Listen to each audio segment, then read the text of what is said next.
Alors parlons aujourd'hui, si vous voulez bien, de la violence scolaire et des mesures qui ont été prises récemment par Gabriel Attal.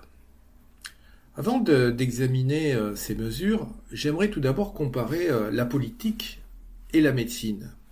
C'est une comparaison qui est souvent montrée, exhibée. Commençons par la médecine. Ce qu'on peut dire, c'est qu'il n'y a pas une médecine, mais il y en a deux. Il existe une mauvaise médecine et une bonne médecine. Alors la mauvaise médecine, qu'est-ce que c'est ? C'est la médecine qui ne soigne que les effets. Une médecine qui soigne les symptômes, mais sans véritablement rechercher les causes de la maladie. Prenons un exemple, un médecin, et malheureusement on connaît tous ce type de médecin, un médecin qui se contente de donner des antidouleurs, ce qu'on appelle des antialgiques, ou des antibiotiques à spectre large, sans rechercher les causes de la maladie, est un mauvais médecin. Et j'ai eu la chance dans ma vie de rencontrer il y a quelques années à Marseille le professeur Ducassou qui m'avait parlé de ces mauvais médecins, ceux qui, vous savez, donnent des antibiotiques sans examiner ce qu'il en est, sans faire d'antibiogramme. Et le professeur Ducassou me disait qu'il comparait ces mauvais médecins à des mauvais boxeurs qui boxeraient dans l'obscurité en essayant de se battre contre des ennemis imaginaires et en espérant porter un coup, en quelque sorte, à un ennemi qu'ils n'avaient pas identifié. Ce qui fait qu'en médecine, il faut pratiquer, bien sûr, la symptomatologie, c'est-à-dire il faut bien connaître les effets d'une maladie, mais il faut surtout, si on est médecin, pratiquer la recherche. C'est-à-dire ce qu'on appelait à l'époque l'étiologie, la recherche des causes de la maladie. Sinon, qu'est-ce qu'on va avoir ? On va avoir une maladie qui risquera de perdurer, puisque nous savons tous que les mêmes causes produisent les mêmes effets. Bien de même qu'il y a une mauvaise médecine et une bonne médecine, il y a également une mauvaise politique et une bonne politique. La politique actuelle, elle essaie, comme la médecine, de comprendre la maladie du corps social. Et cette maladie, nous la connaissons tous, c'est ce qu'on appelle l'explosion de violence qui fait pratiquement les premiers titres depuis des mois. Inutile d'avoir fait Sciences Po pour se rendre compte qu'il y a un problème réel dans nos sociétés, puisque tous les indicateurs concernant les agressions physiques, tous ces indicateurs, on peut le voir, sont à la hausse. Il y a même à Paris un service du ministère lui-même qui est consacré, si vous voulez, aux statistiques de l'insécurité, qui est à Beauvau. Et chaque année, ce service dresse un panorama totalement édifiant de la sécurité. Et qu'est-ce qu'on peut constater ? Ce que nous savons, à savoir que la violence est en augmentation depuis presque 5 ans. Alors quand on parle de la violence, évidemment, on peut ranger cela sous les grandes catégories de l'homicide, des coups et blessures, des violences sexuelles, enfin tous les indicateurs ici sont en hausse. Alors j'ai envie de dire que là, il s'agit des faits, F-A-I-T-S, et que personne ne dispute des faits. Lorsque les faits divers, malheureusement, de violence se multiplient, il ne s'agit plus de faits divers, il s'agit de faits de société. Il ne suffit pas alors de dire, comme le disent souvent les journalistes, les violences se multiplient. Il ne s'agit pas d'égrener une chronique des violences quotidiennes, mais il faut aller plus loin. Il faut essayer de savoir, comme un bon médecin, d'où viennent les causes. Bon, donc partons d'un fait divers. Je parlerai d'un fait divers parmi des milliers de faits divers, un professeur de collège qui est à Toulouse et qui est agressé par un élève de 14 ans. Bon. Écoutons le rapport de police. Je cite, « Alors que son professeur le reprenait à la suite d'un comportement irrespectueux, ce qui paraît normal bien sûr, l'élève le saisissait par le col de sa chemise, le plaquait contre le mur, brandissait son poing, puis le giflait à 4 reprises, a relaté une source policière. Alors que des élèves le conduisaient à l'extérieur de la classe, l'agresseur a lancé à l'enseignant « Toi, je vais te fumer ». Voilà. Voilà, on a ici une violence parmi des centaines d'autres violences d'un enfant de 14 ans à l'égard d'un adulte et de fait, nous le savons tous, les agressions à l'égard des professeurs se multiplient et donc ces faits divers, comme je l'ai dit, tendent à devenir des faits de société. Alors la question que doit se poser le politique, c'est à partir de cela, que fait-on ?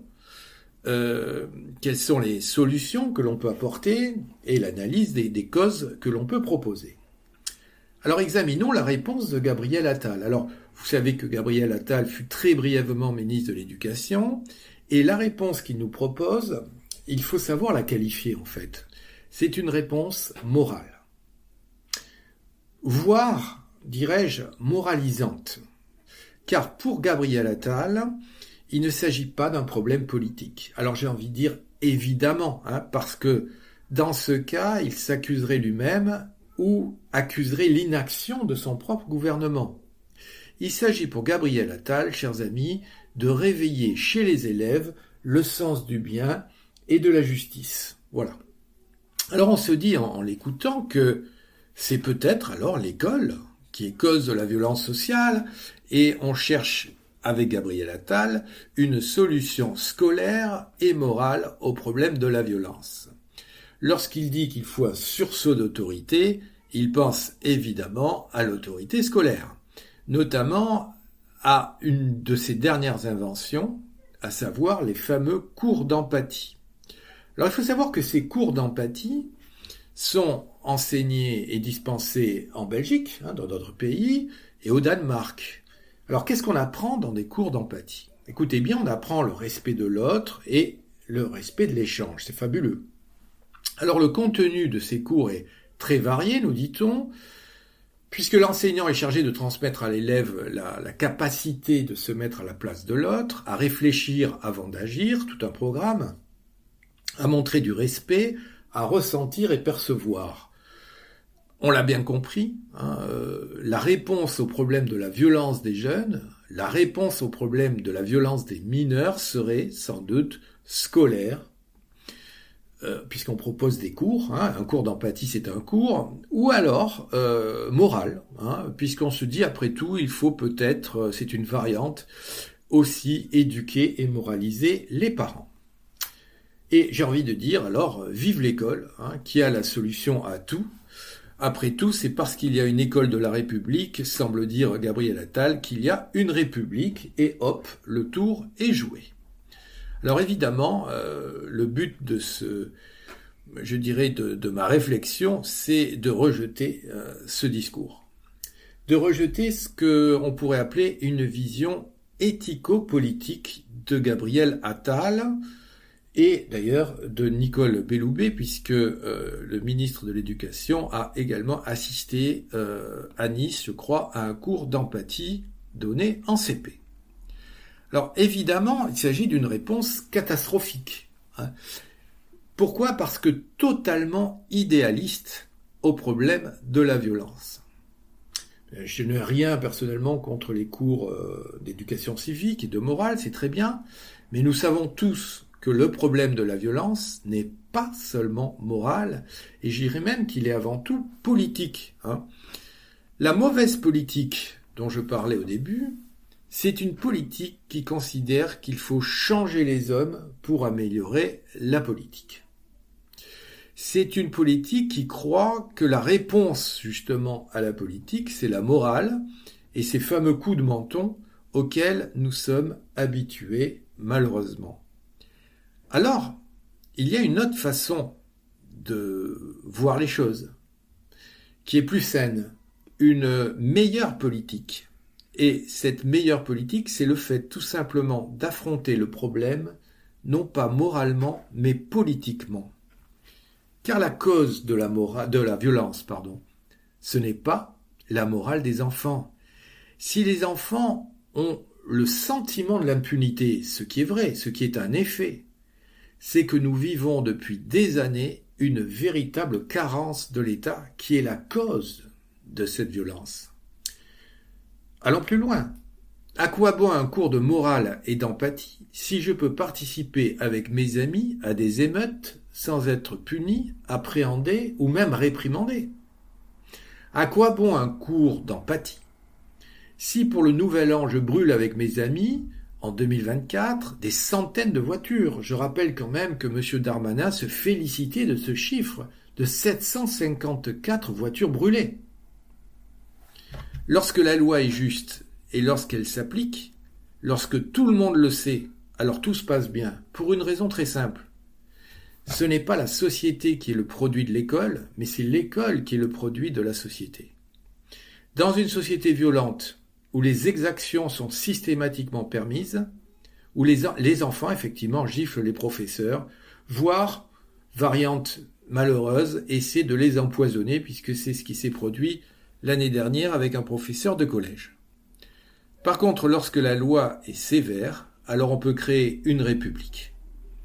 En conclusion, j'aimerais parler ici de l'idée du philosophe Emmanuel Kant, en 1795, qui disait dans son projet de paix perpétuelle que même si on avait à la place des citoyens des démons, bon, c'est qui est, vous l'admettrez, une hypothèse assez pessimiste, eh bien, une république demeurerait possible. C'est-à-dire qu'on pourrait, sans contradiction, créer avec des démons une république. Ce qui est une manière de dire que la politique n'a pas à reposer sur la morale, mais sur la force des lois et sur la force des institutions. Et c'est justement ce qui manque à la politique de notre président Macron et de Gabriel Attal, car la cause de la violence, ce n'est pas le vice des enfants ou leur perversité. La cause de la violence, c'est tout simplement le laxisme de l'État qui s'insinue jusque dans l'école.